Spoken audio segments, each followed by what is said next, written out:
Hallelujah. Glory to God. Glory to God. Glory to God. Glory to God.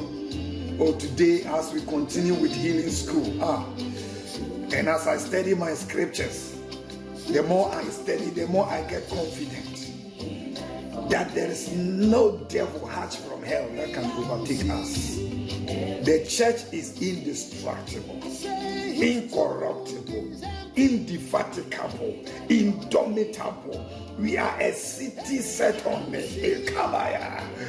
We are a force to be reckoned with. If the world thinks that they can overcome us, they got something coming. Because Jesus has already conquered us. And the church is the result of the resurrection. The church is the crown of his conquer. The church is his proof that is risen from the dead. The church is the reward that the Father gave to Christ Jesus when he overcame. And his victory is my victory.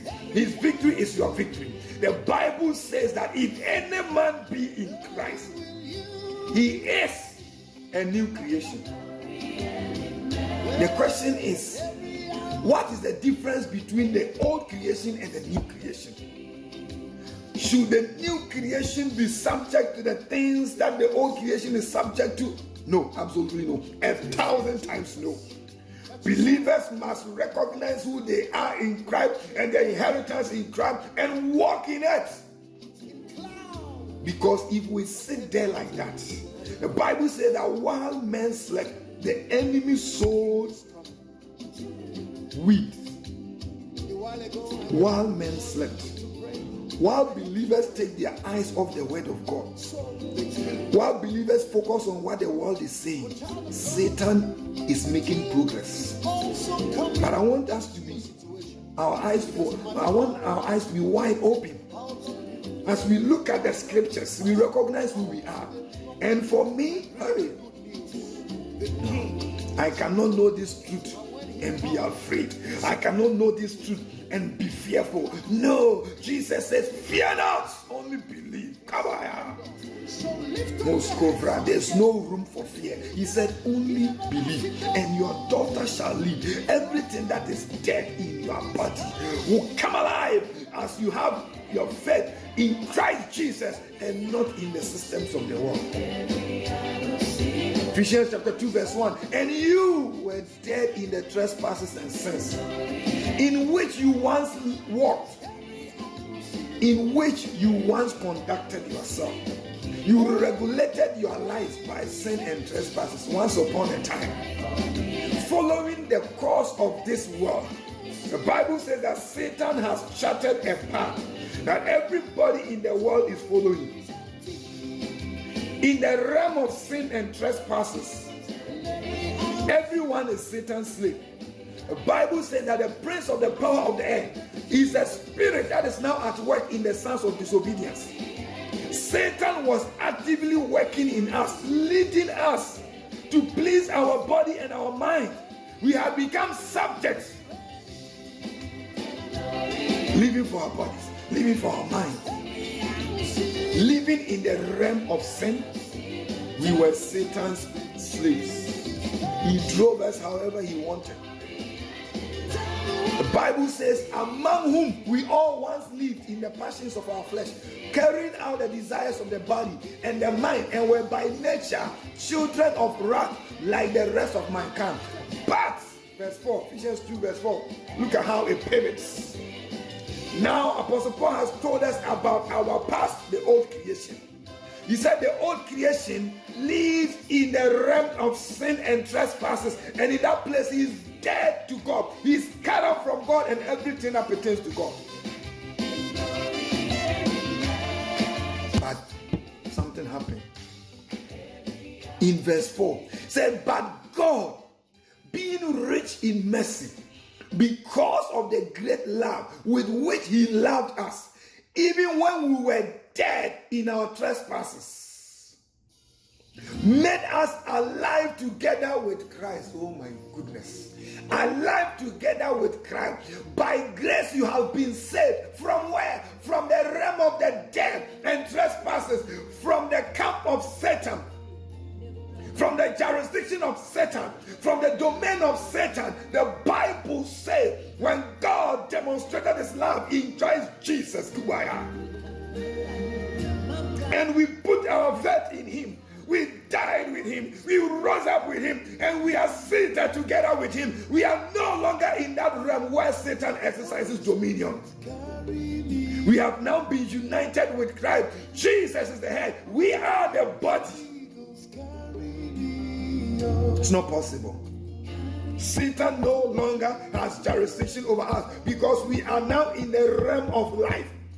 And the Bible says that we reign by one man, Christ Jesus, in this realm. Once upon a time we were dead in sin and trespasses, but now, look at it, verse 4. But God, being rich in mercy, being rich in mercy, because of the great love with which he loved us, even when we were dead in our trespasses, made us alive together with Christ. By grace you have been saved, and raised us up with him, and seated us with him in the heavenly places in Christ Jesus. God has relocated us. We now dwell in Christ. We now dwell in the heavenly places, far above powers, principalities, ruler, domain. You have to see yourself in that place and reign. You can't be a victim any longer. You are victimized in the realm of the dead and trespasses, where Satan exercises dominion. But in this realm, Christ exercises dominion. This morning, I want to let you know, if you have put your faith in Jesus, you have made it. If you have put your faith in Jesus, you have been transported. If you have put your faith in Jesus, you have been translated. If you have put your faith in Jesus, you have been transferred. You have received a transfer. God has transferred you from the place where you were under his wrath to the place where you enjoy his love, to the place where you enjoy his health, to the place where you enjoy his life, to the place where you enjoy his peace, to the place where you enjoy his righteousness. Christ is our righteousness. We have been raised together with him, and we have been made alive together. I'm alive. I'm alive. I'm alive because Christ is my life. I refuse to be intimidated by Satan. He's now under my feet. He used to be my boss when I dwelt in his camp. No longer. I now dwell in the heavenly places in Christ Jesus. Therefore, Christ is the one who has jurisdiction over my life.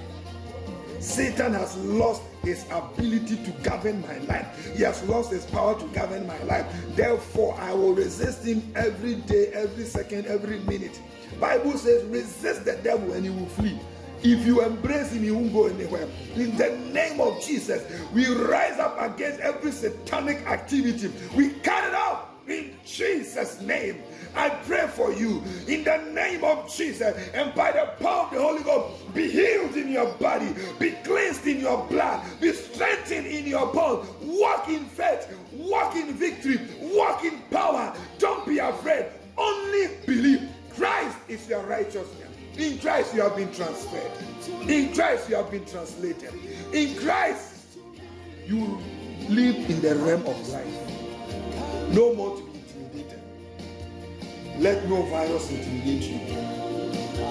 Because Jesus has already overcome it. Jesus broke the power of sin.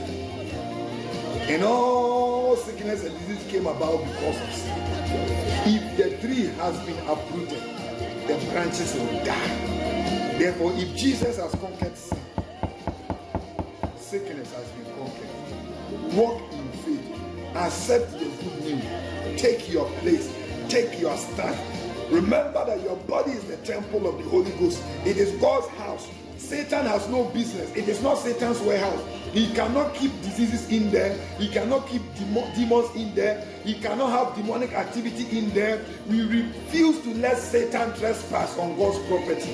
From today on, take your place. I said take your place. So don't let sickness and disease intimidate you, because they love to intimidate people and send them to hospital.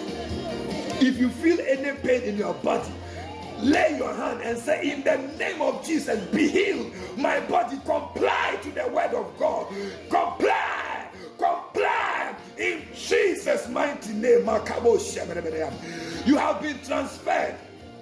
You now dwell in the heavenly places in Christ Jesus. You cannot be defeated. The Holy Spirit is working. He's carrying us in the name of Jesus. God bless you. God bless you. Amen.